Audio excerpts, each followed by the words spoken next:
Hello दोस्तों, कैसे हैं आप सब। दोस्तों, आज जो मैं आपको कहानी सुनाने जा रही हूँ वो कहानी है गरीब माँ की 3 बेटियों की। तो चलिए दोस्तों, कहानी देखते हैं। शीतल के पति की मृत्यु हो जाती है और वो अपने पति की चिता के सामने सब कुछ हार कर बैठी होती है, क्योंकि शीतल का पति ही उसकी पूरी दुनिया था। वो अपने पति से बहुत ज्यादा प्रेम करती थी। शीतल अपने पति, 3 बेटियों और जेठ जेठानी के साथ रहा करती थी, परंतु अचानक एक हादसे में शीतल के पति की मृत्यु हो जाती है। शीतल के पति की मृत्यु के बाद शीतल की जेठानी और जेठ भी अपने रंग दिखाना शुरू कर देते हैं। शीतल की बच्ची, अब घर के अंदर क्या आ रही है? तेरा यहाँ कुछ नहीं बचा है। तेरा पति मर चुका है, अब तेरा यहाँ कोई नहीं है। दीदी, आप ये क्या कह रही हैं? ये मेरे पति का घर है। ये मेरे पति का घर यानी कि मेरा घर है। आप मुझे यहाँ से कैसे निकाल सकती हैं? बड़ी आई से अपना घर कहने वाली, यहाँ तेरा कोई नहीं है, समझी? मैं बहुत अच्छी तरह जानता हूँ, तेरे पति की मृत्यु तो हो चुकी है। अब इन तीनों बेटियों का खर्चा तू हमारे सर पर मढ़ना चाहती है, पर हम ऐसा होने नहीं देंगे। हाँ, तुम लोग अभी के अभी यहाँ से निकल जाओ। पर दीदी, ऐसी रात में मैं अपनी बच्चियों को कहाँ लेकर जाऊँ? ये लोग ऐसे नहीं मानेंगे, इन्हें धक्के मारकर घर से निकालना पड़ेगा। इसके बाद शीतल के जेठ जेठानी उसे धक्के मारकर घर से निकाल देते हैं। हे भगवान, अब मैं ऐसी रात में अपनी बच्चियों को लेकर कहाँ जाऊँ? शीतल थोड़ा आगे बढ़ती है कि तभी उसकी एक बेटी कहती है, माँ, मुझे प्यास लग रही है, मुझे पानी पीना है। हाँ माँ, मेरा भी गला सूख रहा है। पूनम, तू अपनी दोनों छोटी बहनों का ध्यान रख, तब तक मैं इनके लिए पानी ढूंढती हूँ। शीतल अपनी बच्चियों की प्यास बुझाने के लिए पानी का कोई स्रोत ढूंढने लगती है कि तभी उसके सामने एक गुंडा आ जाता है और उसका हाथ पकड़कर उसके साथ जबरदस्ती करने लगता है। जाने मन, तुझे प्यास लगी है ना? आ, तेरी प्यास बुझा देता हूँ। छोड़ दो मुझे, छोड़ दो। तभी वहाँ पर एक आदमी आता है। छोड़ दे इन्हें, वरना तू जानता नहीं है मैं तेरे साथ क्या करूँगा। अब तू कौन है इसका? क्या लगता है जो इसकी मदद करने आया है? चल निकल यहाँ से। इसके बाद वो आदमी उस गुंडे की अच्छी पिटाई करता है और उसे वहाँ से भगा देता है। भैया, आपका बहुत बहुत धन्यवाद। अगर आज आप न होते तो बहुत गलत हो जाता। इसके बाद शीतल अपने बच्चों के साथ वहाँ से जाने लगती है। तभी वो आदमी कहता है, बहन, इतनी रात में तुम अपनी बच्चियों को लेकर कहाँ जाओगी? यहाँ पास में ही मेरी मौसी का घर है, तुम वहाँ चलो। माँ, मुझे भूख लगी है। बेटा, तुम मेरी मौसी के घर चलो, वहाँ मेरी मौसी तुम सबको अच्छा अच्छा खाना खिला देगी। इसके बाद शीतल उस आदमी के साथ चली जाती है। जहाँ वो पहुँचती है, उस घर में एक बूढ़ी औरत होती है। शीतल की कहानी सुनने के बाद वो कहती है, बेटा, तुम्हारी और तुम्हारी बच्चियों की कहानी सुनकर बहुत बुरा लगा, पर तुम चिंता मत करो, अब तुम मेरे पास आ गई हो। यहाँ तुम जब तक चाहे, जैसे चाहे वैसे रह सकती हो। यहाँ तुम्हें किसी भी चीज की चिंता करने की जरूरत नहीं पड़ेगी। अब तुम यहाँ बैठो, मैं तुम लोगों के लिए कुछ लेकर आती हूँ। रुको मौसी, मैं भी आता हूँ। बूढ़ी औरत और वो आदमी पीछे वाले कमरे में आपस में बात कर रहे होते हैं।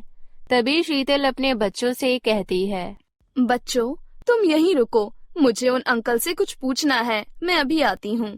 इसके बाद शीतल उस आदमी के पास जाती है और वो उस बूढ़ी औरत और उस आदमी की बातें सुन लेती है।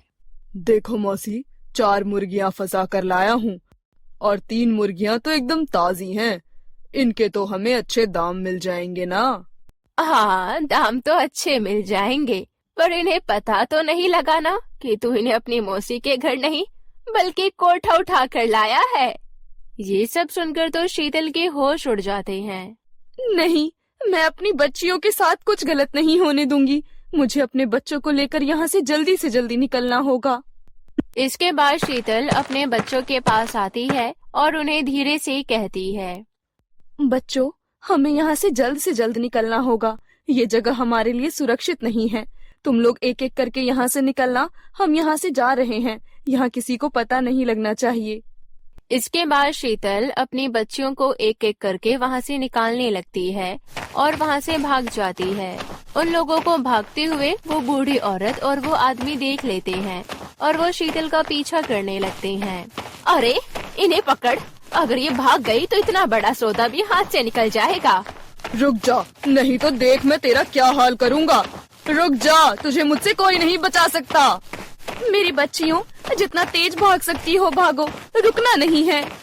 इसके बाद शीतल के कानों में मंदिर की घंटी सुनाई देती है। उसे सामने ही हनुमान मंदिर दिखाई देता है। चलो बच्चों, हनुमान मंदिर में चलते हैं। वहाँ कोई ना कोई जरूर होगा। वहाँ ये लोग हमारा कुछ नहीं बिगाड़ पाएंगे। इसके बाद शीतल अपनी बच्चियों के साथ उस हनुमान मंदिर में पहुँच जाती है। ये औरत तो उस हनुमान मंदिर में चली गई। अगर हमने इसका पीछा वहाँ तक किया तो ये हम पर ही उल्टा पड़ जाएगा, और कहीं पुलिस आ गई तो और भारी पड़ जाएगा। इसके बाद वो बूढ़ी औरत और वो आदमी वहाँ से चले जाते हैं और शीतल उस मंदिर में पहुँच जाती है। वहाँ पर उसे एक पुजारी दिखाई देते हैं। पुजारी के पूछने पर शीतल सारी कहानी उस पुजारी को बता देती है। बेटी, तुम चिंता मत करो, यहाँ तुम सुरक्षित हो। यहाँ तुम्हें कोई भी कुछ नहीं कर सकता। हनुमान जी तुम्हारे साथ हैं। पुजारी जी, क्या मैं आज रात यहाँ अपनी बेटियों के साथ रुक सकती हूँ? ये तो हनुमान जी का द्वार है, यहाँ तुम जब तक चाहे रह सकती हो। इसके बाद शीतल उसी मंदिर में रहने लगती है और मंदिर में सेवा करने लगती है। एक दिन शीतल पुजारी जी से कहती है, पुजारी जी, मुझे अपनी बेटियों का खर्चा निकालना है। उन्हें स्कूल भेजना है और आगे जाकर उनकी शादी भी करनी है। इसके लिए मुझे पैसों की जरूरत होगी। क्या मैं मंदिर के बाहर फूल और प्रसाद बेचने का काम कर सकती हूँ? इससे मुझे अपनी बेटियों के लिए कुछ पैसे मिल जाएंगे।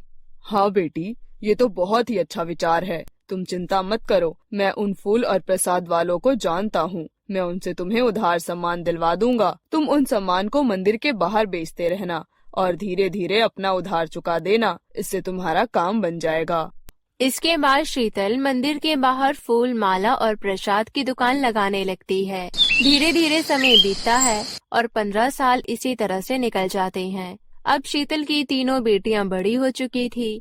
इस समय अंतराल में ही उस पुजारी की मृत्यु भी हो गई थी। पुजारी की मृत्यु के बाद मंदिर का सारा कार्यभार और जिम्मेदारियां शीतल पर आ गई थी और वो अपनी जिम्मेदारियों को बखूबी निभा रही थी, जिस वजह से वहाँ आसपास रहने वाले लोग शीतल का बहुत सम्मान किया करते थे। और इसी कारण शीतल को अपनी तीनों बेटियों की शादी करने में कोई दिक्कत नहीं होती और वो अपनी तीनों बेटियों का विवाह सभ्य और संस्कारी पुरुषों से करवा देती है और उसके बाद उसी मंदिर में सेवा करने लगती है। तो दोस्तों, अगर आपको हमारी ये कहानी अच्छी लगी हो तो हमारे चैनल वीणी टीवी को सब्सक्राइब करना ना भूलें।